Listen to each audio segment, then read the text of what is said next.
Hello students. अभी तक हमने अपने इलेक्ट्रोस्टैटिक्स चैप्टर्स के एक बहुत बड़े पोर्शन को कवर किया है, जिसमें हमने वैद्युत क्षेत्र, वैद्युत विभव और कॉसेस प्रमेय को एक्सप्लेन किया। देन आफ्टर स्टार्ट किया हमने आज टॉपिक वैद्युत धारिता। लास्ट वीडियो में हमने देखा था कि वैद्युत धारिता होती क्या है, किसी विलगित गोलीय चालक की धारिता कितनी होती है, उसके लिए फार्मूला ड्राइव किया था। उससे आगे का मैटर हम आज लेकर के चलेंगे। तो आइए अपना स्टार्ट करते हैं टॉपिक। आज हम लेंगे संधारित्र, that is called capacitor. Capacitor होता क्या है? अभी हमने इससे पहले देखा था कि हर एक चालक की अपनी एक निश्चित वैद्युत धारिता होती है, जितना उस पर आवेश को इकट्ठा किया जा सकता है। मान लीजिए हमारे पास ये कोई चालक है और इसको हम आवेश देना शुरू करें, तो एक लिमिट तक, एक निश्चित सीमा तक इस पर आवेश आएगा। जैसे किसी बर्तन के अंदर हमने एग्जाम्पल लेकर के एक्सप्लेन किया था, यदि द्रव भरना शुरू करें तो धीरे धीरे धीरे धीरे जब बर्तन भर जाएगा तो अब द्रव देने पर क्या होता है, ये द्रव को एक्सेप्ट तो करता है लेकिन इट स्टार्ट्स टू ओवरफ्लो, ये इसमें से बाहर बहना शुरू हो जाता है। ठीक स्थिति चालक के लिए होती है कि जब उसे एक निश्चित सीमा से ज्यादा आवेश दिया जाता है तो अब वो अपने आसपास की वायु में इसका क्षरण करने लगता है, हानि होने लगती है, डिस्चार्ज होने लगता है। इसका मतलब है कि किसी चालक पर, हर एक आकार के कोई भी चालक ले लें, उस पर एक निश्चित सीमा तक आवेश दिया जा सकता है और वही उसकी वैद्युत धारिता कहलाती है। लेकिन बहुत सारे इलेक्ट्रिकल और इलेक्ट्रॉनिक डिवाइसेस के अंदर हमें ऐसे इंस्ट्रूमेंट की जरूरत थी, एक ऐसी डिवाइस की जरूरत थी जिसमें आकार छोटा हो लेकिन आवेश ज्यादा इकट्ठा किया जा सके। तो इसी के लिए बनाया गया हमने एक संधारित्र। तो संधारित्र है क्या चीज, सबसे पहले हम वो समझेंगे, फिर इसको डिफाइन करेंगे। यदि हमारे पास ये चालक है जो हमने लिया है, किसी भी आकृति का हो सकता है, एक निश्चित सीमा तक जितना मैक्सिमम इसकी वैद्युत धारिता के अनुसार इस पर आवेश आ सकता है, वो हमने यहां इस पर दे दिया है। एक एग्जाम्पल की हेल्प से इसको समझने की कोशिश करेंगे। This is not fixed values, केवल उदाहरण के लिए हम ले रहे हैं। फॉर एग्जाम्पल, इस अधिकतम आवेश की अवस्था में इस पर 100 वोल्ट का विभव जनरेट हो रहा है। ठीक है, अगर ऐसी स्थिति, यानी इस पर हम कह सकते हैं सिंपली कि इस चालक पर 100 वोल्ट से ज्यादा विभव नहीं आएगा, क्योंकि उससे ज्यादा आवेश दिया नहीं जा सकता। अगर ऐसी स्थिति में इसके पास एक पृथ्वी से जुड़ा हुआ एक अर्थ कंडक्टर रख दिया जाए तो प्रेरण के कारण इस पर कैसा आवेश उत्पन्न हो जाएगा, इस सिरे पर ऋण आवेश। ये ऋण आवेश अपना वैद्युत विभव, ऋण विभव उत्पन्न करेगा। एग्जाम्पल के तौर पर हम ले रहे हैं, मान लीजिए इसने यहां पर 20 वोल्ट विभव उत्पन्न किया, तो नेट विभव कितना हो जाएगा, 80 वोल्ट। अब इस चालक पर विभव अधिकतम हम ले सकते थे 100 वोल्ट, तो हम उस विभव तक प्राप्त करने के लिए इस पर और आवेश दे सकते हैं। जैसे ही हम चालक पर आवेश देंगे, यहां पर प्रेरण के कारण ऋण आवेश बढ़ जाएगा। आपने आवेश दे करके बढ़ाया विभव को 100 वोल्ट, फिर विभव के यहां पर ऋण विभव उत्पन्न हुआ, उसने फिर वोल्टेज को कम किया, कितना विभव हो गया, 80 वोल्ट। यानी अब इस पर और आवेश दिया जा सकता है। जैसे ही यहां आवेश देंगे, प्रेरण के कारण यहां भी ऋण आवेश इकट्ठा होगा। आपने आवेश दे करके वोल्टेज को बढ़ाया 100 वोल्ट, ऋण विभव जो उत्पन्न हुआ, मान लीजिए फॉर एग्जांपल उसने 18 वोल्ट का ऋण विभव उत्पन्न कर दिया इस समय, तो अब हमारे पास हो जाएगा 82। फिर इसको 100 वोल्ट तक विभव दिया जा सकता है। तो इस प्रकार से लगातार हम इसके ऊपर आवेश को बढ़ा सकते हैं और प्रेरण के कारण यहां ऋण विभव ये इस पर जनरेट करता है। इसका मतलब है यदि हमारे पास कोई आवेशित चालक है और उसके निकट कोई अर्थ कंडक्टर यानी पृथ्वी से जुड़ा हुआ कोई चालक रख दिया जाए, तो वो पहले चालक के विभव को लगातार घटाता है और जिस कारण उस पर पहले से काफी अधिक मात्रा में आवेश को एकत्र किया जा सकता है। This is the simple principle of a capacitor. यही कैपेसिटर का सिद्धांत है। तो फर्स्ट ऑफ ऑल कैपेसिटर है क्या चीज, वो हम ले तो संधारित्र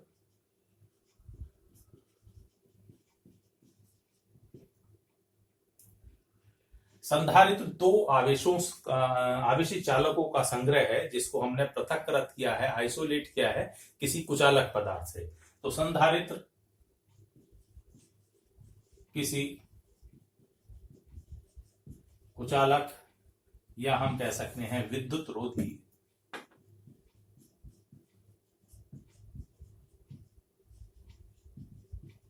से पृथक्कृत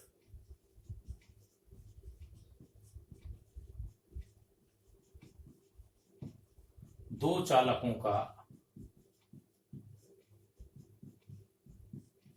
संयोजन है जिस पर चालकों के आकार को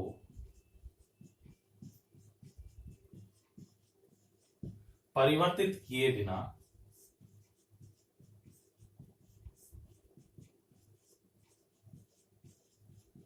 पर्याप्त आवेश को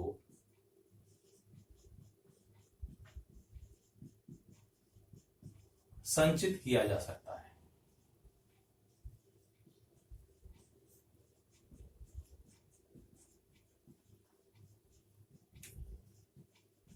तो ये है हमारा कोई संधारित्र। ये दो आवेशों का संग्रह है, संयोजन है, जो एक दूसरे से विद्युतरोधी पदार्थों से पृथक्कृत हैं और आकार को परिवर्तित किए बिना इस तरीके से उस पर पर्याप्त आवेश को संचित किया जा सकता है। इसी में आता है एक इंपॉर्टेंट टॉपिक, संधारित्र का सिद्धांत, प्रिंसिपल ऑफ ए कैपेसिटर।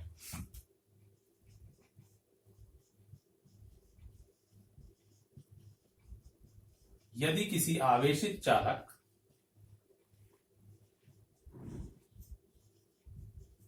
के निकट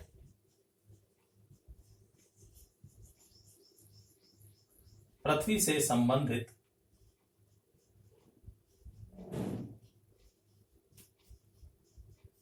एक चालक रख दें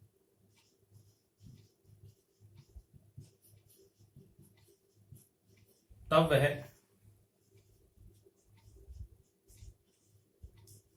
आवेशित चालक के विभव को निरंतर कम करता है,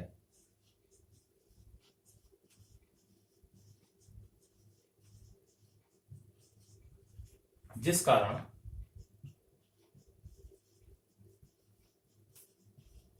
उस पर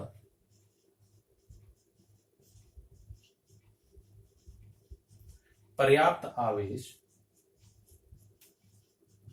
संचित किया जा सकता है।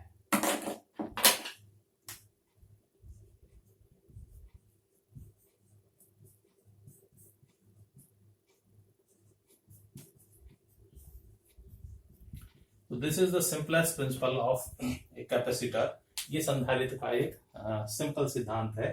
तो संधारित्र एक ऐसी युक्ति है जिस पर ज्यादा आवेश को इकट्ठा करके रखा जा सकता है। अब अपनी सुविधा अनुसार डिफरेंट शेप के यानी अलग अलग आकृतियों के संधारित्र बनाए गए हैं। बेलनाकार संधारित्र बनाया गया है, समांतर प्लेट संधारित्र, गोलीय संधारित्र, तो बहुत सारे डिफरेंट तरीके के हैं। तो सबसे इंपॉर्टेंट हमारे लिए है फिलहाल समांतर प्लेट संधारित्र, वो हम यहाँ लेकर के चलेंगे। तो नेक्स्ट टॉपिक हम लेंगे समांतर प्लेट संधारित्र।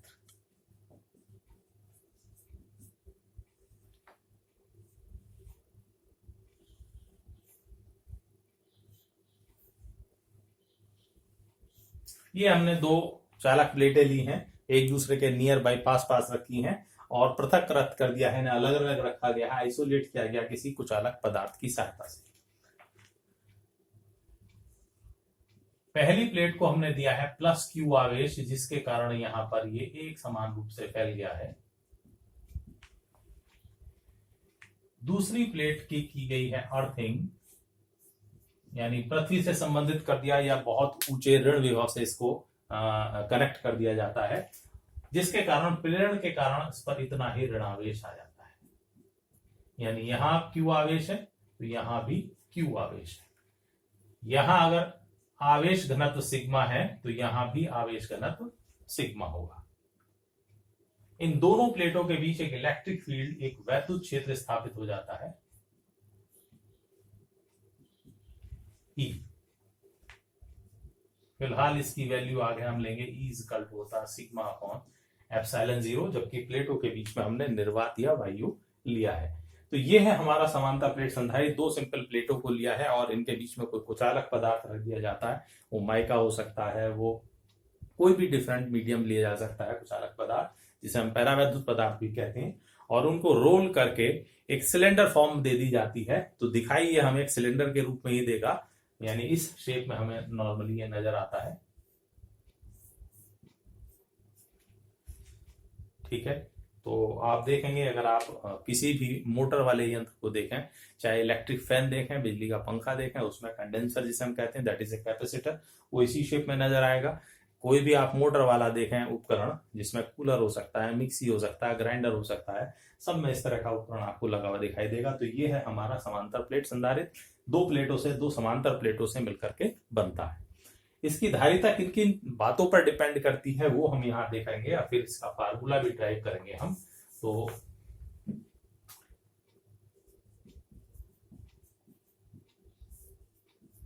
समांतर प्लेट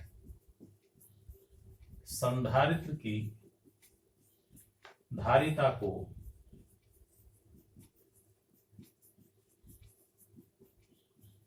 प्रभावित करने वाले कारक।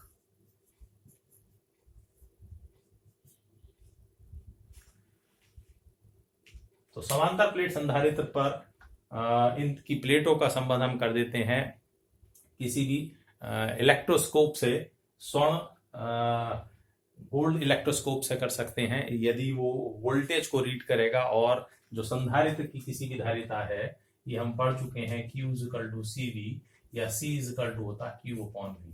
तो नॉर्मली हमने एक्सपेरिमेंटली जब ये फाइंड किया कि किन किन कारकों पर डिपेंड करता है, तो actually we are reading potential difference. इन प्लेटों के बीच में पोटेंशियल डिफरेंस को रीड कर रहे हैं, और जिसके आधार पर ये पता लगाया गया। तो सबसे पहला कारक है प्लेटों का अनुप्रस्थ क्षेत्रफल।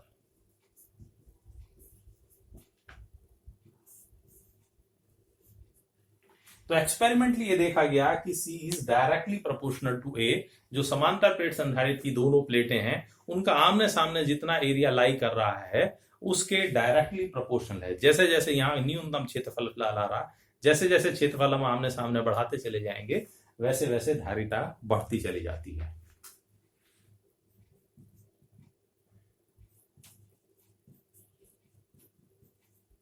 सेकंड फैक्टर है प्लेटों के बीच के माध्यम का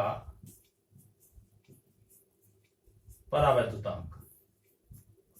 तो ये एक्सपेरिमेंटली देखा गया, C is directly proportional to K। जैसे जैसे हम मीडियम बदलते चले जाते हैं, तो जिसका परावैद्युतांक ज्यादा है उसके लिए धारिता बढ़ जाती है। एंड द थर्ड फैक्टर, प्लेटों के बीच की दूरी। तो ये देखा गया, C is inversely proportional to 1 upon of D। जैसे जैसे प्लेटों के बीच की दूरी बढ़ेगी, धारिता का मान घटता चला जाता है।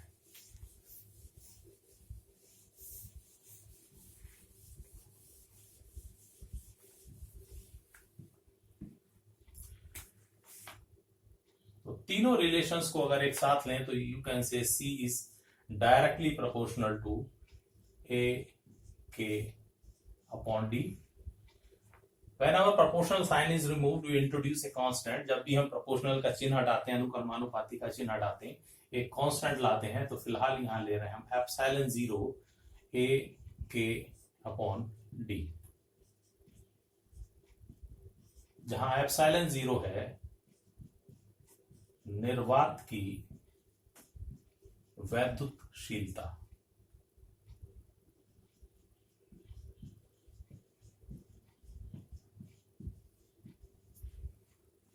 ठीक है, तो यहां से ये एक रिलेशन भी ड्राइव होकर निकल के आता है। इस संधारित्र की धारिता है C is equal to epsilon A K upon D। फिलहाल ये फार्मूला ड्राइव नहीं हुआ है, इसके लिए हम फार्मूला पूरा ड्राइव करेंगे। तो नेक्स्ट टॉपिक यही हम लेकर के चल रहे हैं, समांतर प्लेट संधारित्र की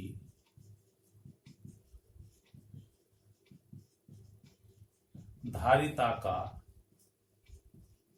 व्यंजक। Derivation for the capacitance of A parallel plate capacitor. तो यही हम यहाँ पैरेलल प्लेट कैपेसिटर लेकर के चलेंगे कि माना एक समांतर प्लेट संधारित्र दो प्लेटों से मिलकर बना है जिनका अनुप्रस्थ क्षेत्रफल a और प्लेटों के बीच की दूरी हम लेकर चल रहे हैं d।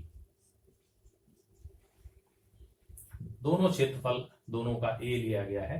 जब पहली प्लेट को प्लस q आवेश दिया गया है और दूसरी को पृथ्वी से जोड़ दिया जाता है तो इनके बीच एक वैद्युत क्षेत्र स्थापित हो जाता है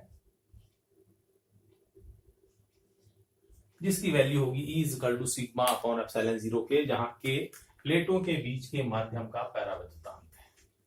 ठीक है, तो यही हम यहां लेकर के चल रहे हैं, डायग्राम वही लेकर के चलेंगे। माना एक समांतर प्लेट संधारित्र की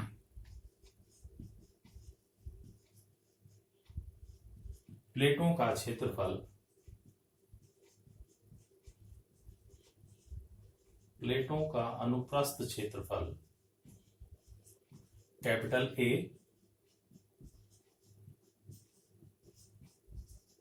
व उनके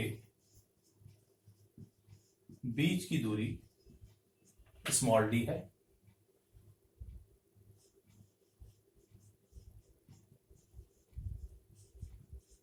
प्लेटों के बीच के माध्यम का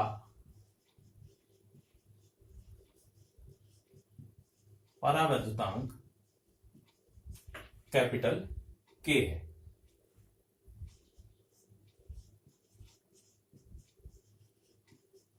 पहली प्लेट को प्लस Q आवेश देते हैं तथा दूसरी प्लेट को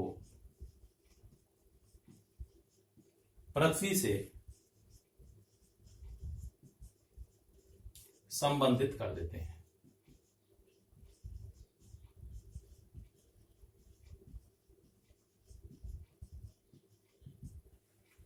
दूसरी प्लेट को हमने पृथ्वी से कनेक्ट कर दिया, पृथ्वी से संबंधित कर दिया है। तो प्रत्येक plate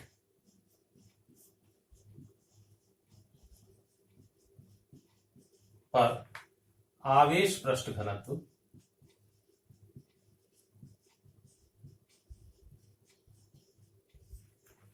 and sigma is equal to होगा Q अपॉन A। एक पर पॉजिटिव और दूसरे पर उतना ही नेगेटिव आवेश का पृष्ठ घनत्व होगा। प्लेटों के बीच वैद्युत क्षेत्र की तीव्रता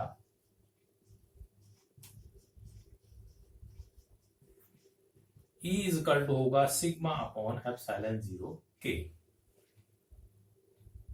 ये दो अगर समांतर और विपरीत आवेशित प्लेटें एक दूसरे के नियर बाय रखी तो उनके बीच ये है वैद्युत क्षेत्र की तीव्रता sigma is equal to epsilon 0 K। अगर हमें वैद्युत क्षेत्र की तीव्रता पता है तो हम निकाल सकते हैं प्लेटों के बीच वैद्युत विभवांतर।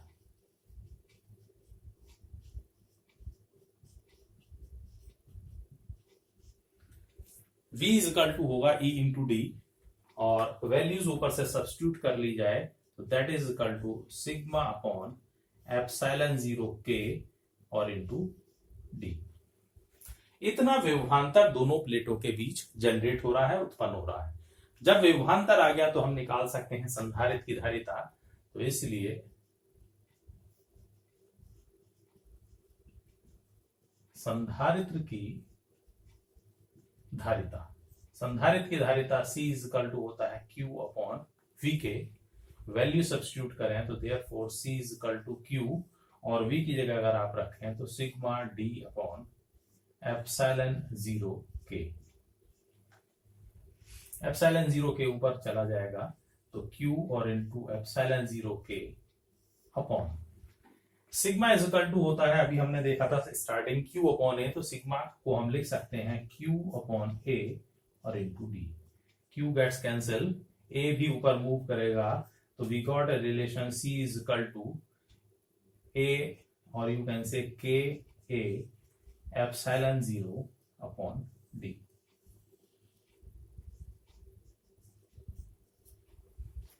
तो ये है समांतर प्लेट संधारित्र की धारिता C इज इक्वल टू के ए एप्सिलॉन 0 अपॉन डी के।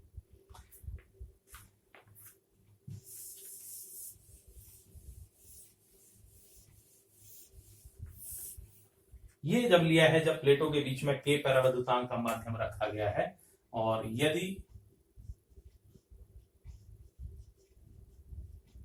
प्लेटों के बीच का माध्यम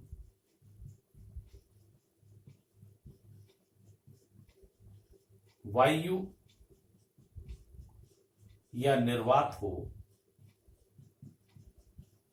तो वायु या निर्वात के लिए परावैद्युतांक के की वैल्यू हो जाती है 1, एंड नाउ इसे हम कहते हैं C naught, and that will equal to A epsilon naught upon D. तो ये है वायु संधारित्र की धारिता C naught is equal to A epsilon 0 upon D के। तो दोनों ही रिलेशन इस्तेमाल होंगे, नॉर्मली यही रिलेशन है C इज इक्वल टू के एप्सिलॉन नॉट अपॉन डी, जहां K है dielectric constant of the medium between the plates. जो भी प्लेटों के बीच में माध्यम लिया है उसका परावैद्युतांक वायु है या निर्वात है, तो इसके लिए 1 लेंगे, and then A epsilon 0 upon D. तो ये था समांतर प्लेट संधारित्र की धारिता के लिए व्यंजक। आगे का टॉपिक नेक्स्ट वीडियो में लेकर के चलेंगे। इसको बार बार देखिए, वीडियोस को, जो भी चीज दी गई है उसको बार बार पढ़िए, नोट डाउन करिए, समझने की कोशिश करिए। आगे का लेकर के चलेंगे नेक्स्ट वीडियो में। तब तक के लिए बाय।